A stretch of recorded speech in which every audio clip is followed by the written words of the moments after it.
Welcome back, everyone. Grocery stores aren't running out of toilet paper or sanitizers these days, but the cost of feeding your family keeps climbing. The pandemic is mostly to blame for your higher grocery bills. Consumer investigator Kristen Byrne interviewed a local couple finding ways around those price hikes.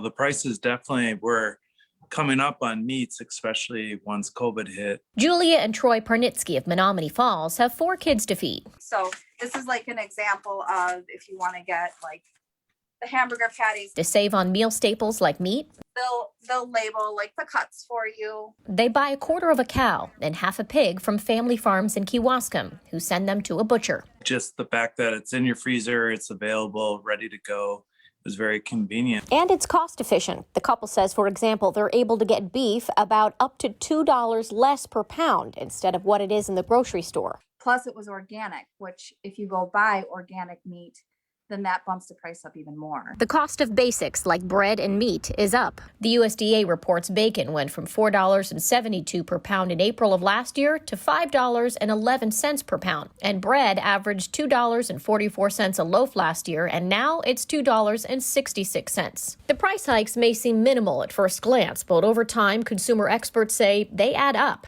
There's some estimates that the average household this year alone might end up spending $500 more on groceries. Parush Papatla with the Northwestern Mutual Data Science Institute explains the price jump is a result of a number of factors. First, the pandemic. It's still impacting what you pay when you check out.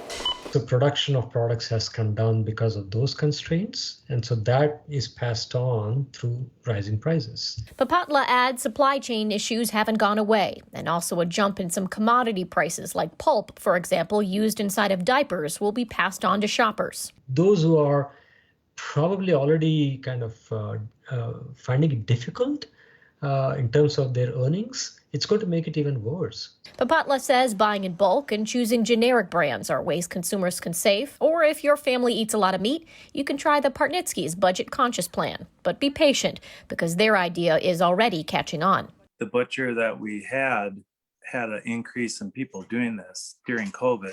So more people started to realize like, well, maybe we'll do that too. And then now the dates for butchering are pushed way off. So you really have to know ahead of time and be committed to doing it. I'm consumer investigator Kristen Byrne.